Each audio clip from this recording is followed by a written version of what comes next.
Hello everybody, I'm back. Welcome back to my channel. Today's video is going to be a super beginner friendly guide on how to use Tradingview, from setting it up, to installing it, to logging in, and then finally paper trading. I'm going to be showing you around Tradingview, the tools that you're going to need to start trading, and eventually trade. Now, we're going to be looking at paper trading, of course, because this is what you should start with as a beginner. I'm going to show you how to set your chart up, how to change your chart colors, symbols, tools, and then finally, actually how to paper trade. So if you want me to go into details about any more of the tools or anything else on TradingView and the interface, just let me know in the comments down below. If not, I'll speak to you soon. Peace. So the first thing you want to do is head to tradingview.com. This is the software we're going to be setting up and looking through today. You can have a brief look on the website, just learn a bit about it if you'd like. And then when you're ready, hit to the top right and click Get Started. Now it's completely free to use TradingView for what we're going to be using today. And when you get a bit more in depth and we want to learn a bit more, you can pay for these plans, which include different things. So you can have like a split chart, you can pay for lower time frame layouts, you can see exactly what you can get here, but for now we're just going to use the basic version. The free version is completely fine, and it works with all kind of brokers, so really you don't really need to pay anything. But so we're going to click sign up. You're going to log in here with your information. When you've logged in, you're going to be greeted back with this screen. We're going to go up to more, go to downloads, and then click desktop app. Now you don't have to use the desktop app. TradingView is completely fine in a browser. I just think it's better to have the desktop app to keep it all neat and tidy and off your browser. So depending on what you're on, Windows, Mac or Linux. On my Mac, so I'm going to click that.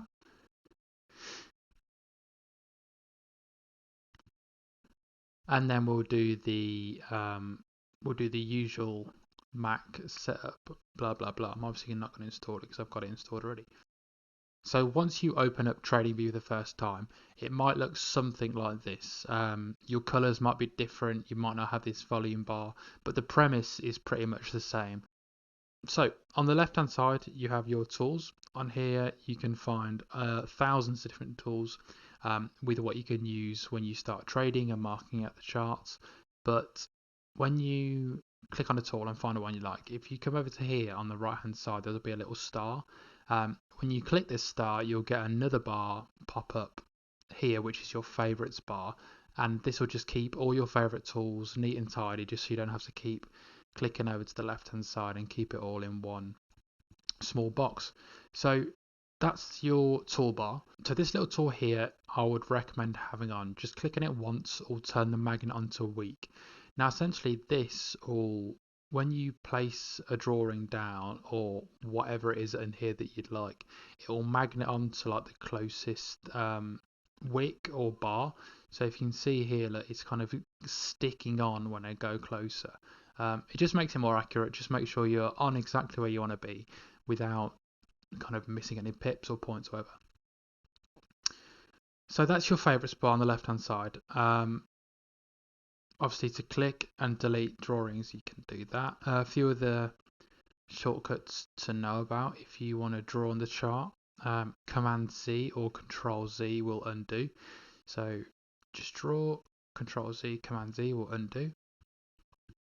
If you want to draw and then duplicate the drawing, I guess it's not going to be this kind of drawing, but you can click and drag the Alt button or Command on a Mac, and that will just kind of duplicate the drawing that you've clicked on. So just like that. That's your favorites bar and toolbar ran through. On the top left here, you've got your time frames. Now, if you click on here, the same as what you can do on your toolbar. If you come over to the right hand side, you can favorite the time frames that you like the most, and then they'll come up here. So again, it's just a little shortcut.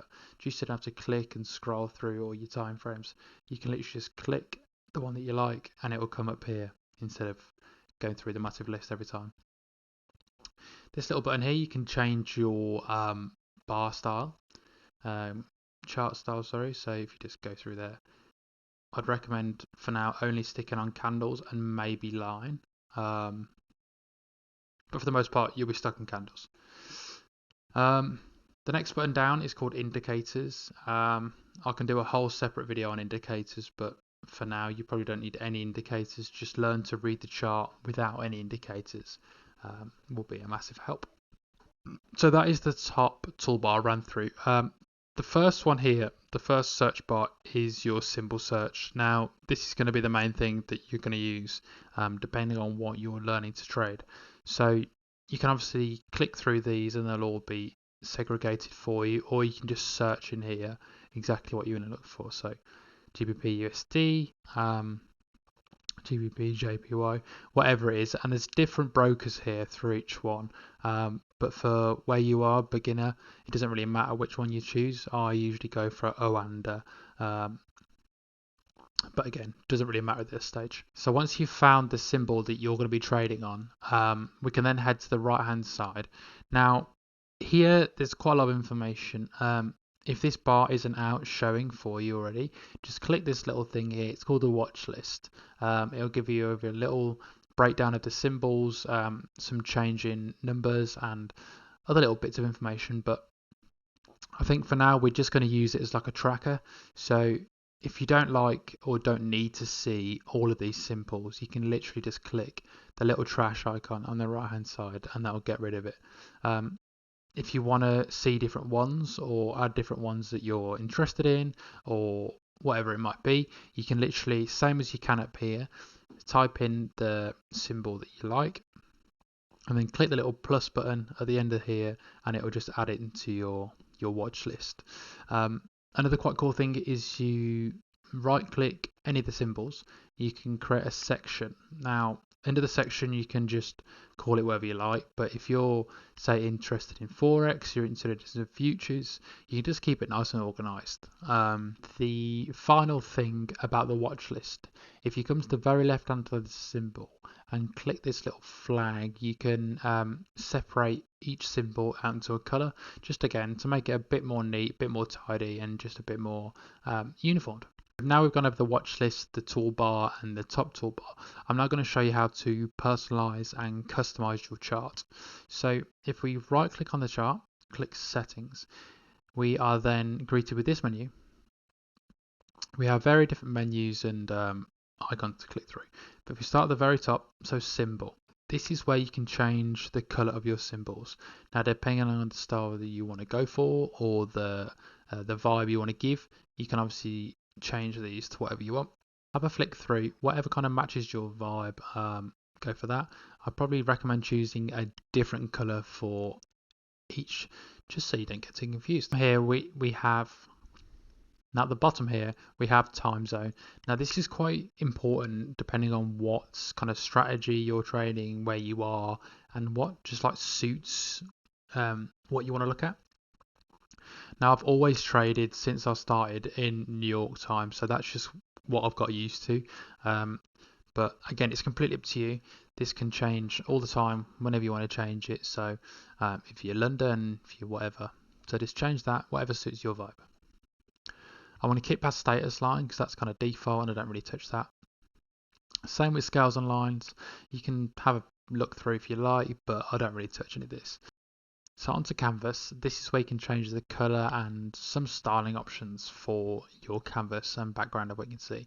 So I like the white, which is quite controversial, but it's fresh, it's clean, and I enjoy it. Let me just change my bodies to that. Okay, so this is the chart style that I like to go for. You can obviously copy this if you like to, or just do whatever you want to do. So crosshair will change the mouse when you hover over the chart. So if you change the line thickness on this, it will change that. Keep it quite simple if I were you, just so it doesn't get too in the way. Watermark, that adds the symbol name in the background of your chart. I'm not really sure why you'd want this, but it's there if you want it. So next up on the list is scales. Again, I don't really mess with this, but if you want to change the size of the scales at the side of your chart for some reason, then you can do that there.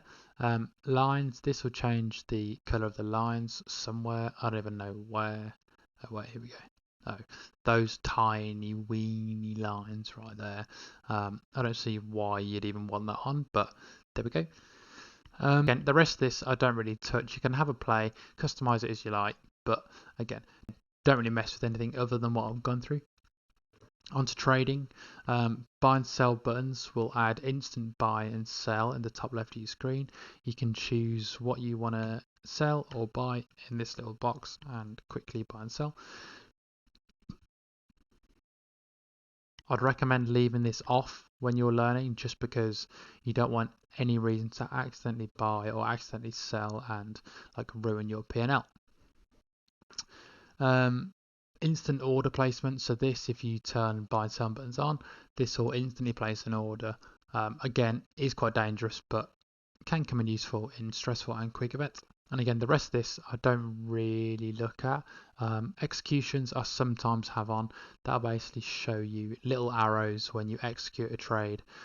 If I show you now, just to make sure my page ready. Yep, you click buy, it adds a little execution onto your chart just to keep you in the loop of where you are. I think that's kind of it for what I would change and what I would like to know about. If there's anything else that I've missed out, let me know and we can dive into it. Now, the most important thing, and the section you've probably come here for, is how to actually place a trade. Now, I've showed you how to instantly buy and sell, but without the next steps, you're not going to be able to do that.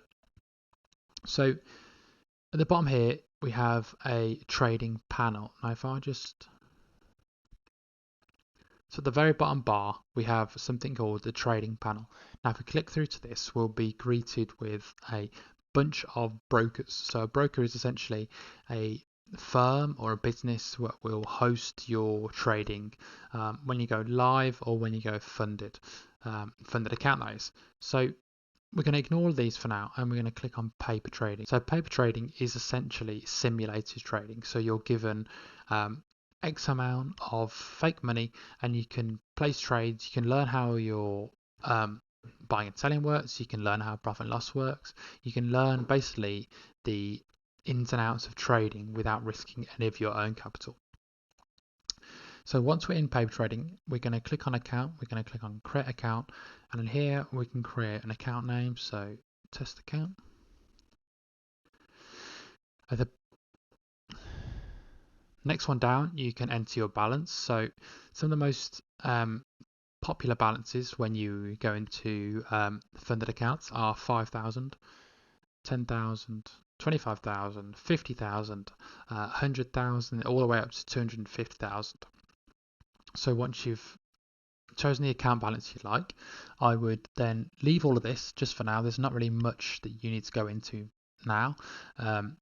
So choose your test account and click create. To actually place a trade, there are a couple of options that you can go for. I'm going to go over the very basic two for now. To the top left here, we have instant buying and selling. Now, I did say this is quite risky and I probably wouldn't recommend it too much, but it's a very easy way to trade. Box in the middle here, you can change the number of units or the number of contracts that you'd like to enter.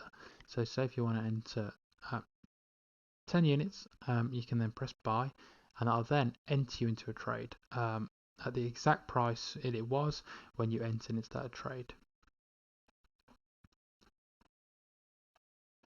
So as you can see, we are in a trade. If we click and drag on this, that will add your stop loss in. So when price hits this level, you will then be exit out of the trade. And then if we drag here on this TP up to here, when price hits this level up here, your profit will then be taken and it will go into your balance down here. Now the second way I would recommend trading, and probably the one that I would recommend the most, is if you use these tools on the left hand side, come over here and click on long and short position and ensure these are favorited so they're on your taskbar here. So click on long position and then click anywhere on your chart where you would like to enter a trade.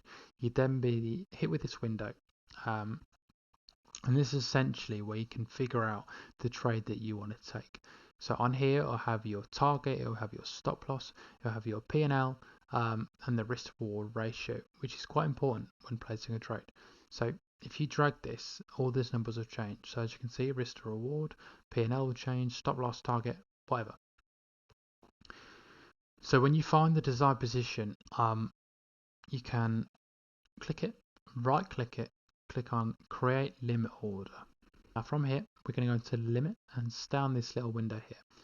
So here, it automatically adds the fields in for you depending on what you did on your chart. So as you can see, our stop loss was set here, so it added in there. Our take profit was set up here, so now all we have to do is change the amount of units that we want to enter. So say 50 units, it will do all the rest for us. The only thing you can change is if you want to change the margin, you can do that here. That'll basically change the amount that you win or lose from this trade. And then depending on what we do, buy or sell, it will do it automatically for you. Depending on the layout of this, you can literally just click buy. The price hits this level, which you set on the chart, it will basically enter you into a trade, and that is it. Depending on the outcome of the trade, it will change your P&L just down here at the bottom of the trader panel.